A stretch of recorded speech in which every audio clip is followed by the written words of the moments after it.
This particular episode, this is a stream of consciousness, baby. Okay. There is no paragraphs, there is no structure Okay. whatsoever.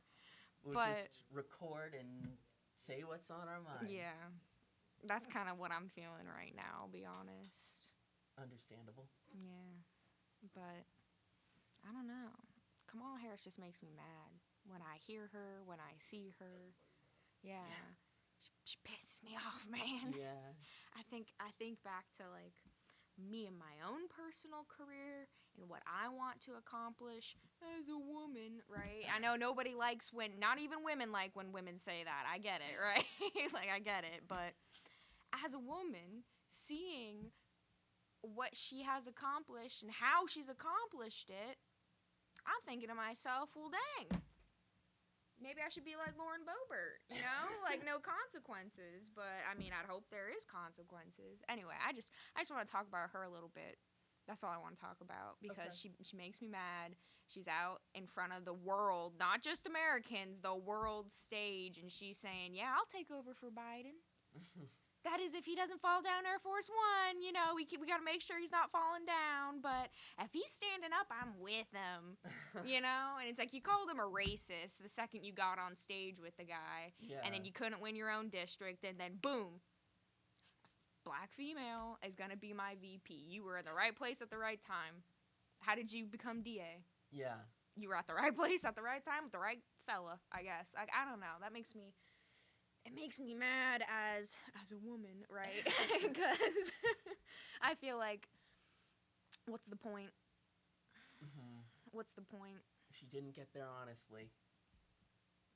You know? Yeah. I mean, I guess I could feel the same way about guys, but I don't know.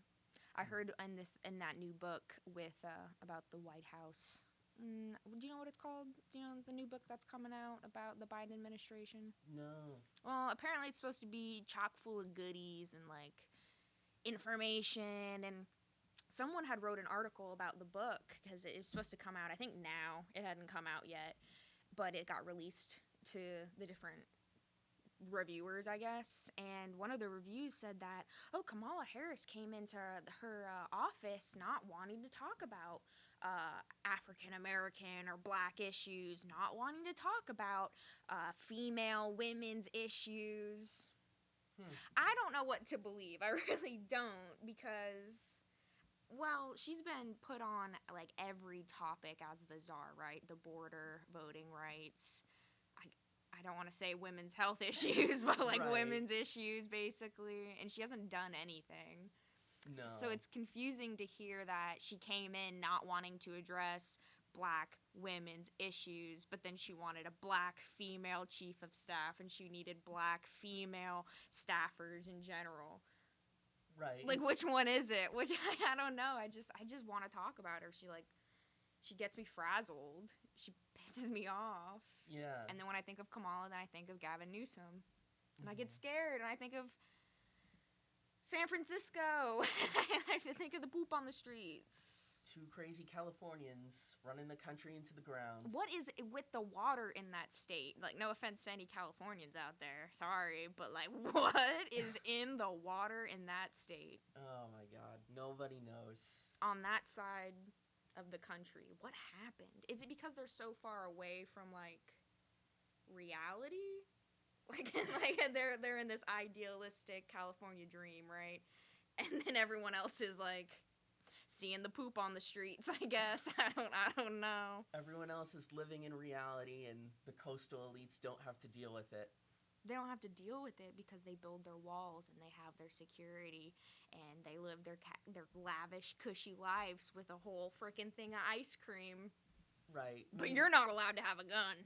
Right. Like, that's freaking crazy, man. I don't know. Meanwhile, they lecture the rest of us on how we should live, and it's absolutely ridiculous because they're completely out of touch with ordinary Americans.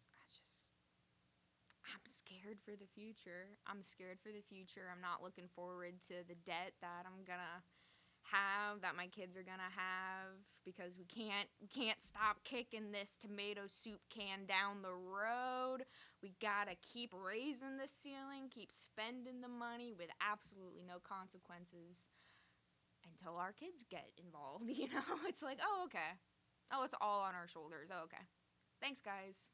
Right. No more Social Security. Oh, okay, that's fine. I'm glad that you guys took it all. 30 trillion in the hole, still such a mess, absolutely disgraceful, and nobody cares. No politicians doing anything about it. It's an absolute disgrace. I don't. What's the future look like when we allow so many people that are not citizens? And I hate to say that. I hate to say anything against any person as a human being, but I'm also not going to sit here and say there are no borders. Every human is a human. Yeah, there are borders though. There's a thing called state sovereignty. There's a responsibility that the government, that law enforcement, that everyone involved has to the citizens of their country, and that is protect me. Absolutely. That's a duty of the government. Protect your citizens, and they're And absolutely failing. And if you can't do that, Second Amendment, I'm going to protect myself. Yeah, have to. I mean, we've got crime, we've got rape, we've got sexual assaults. It's absolutely disgraceful. No one's doing anything about it. The border's being flooded by garbage, and it's not being tackled. No. I don't know. How do you allow a caravan of people just to walk through a well-regulated border? Right, well-regulated. How do you... Yeah.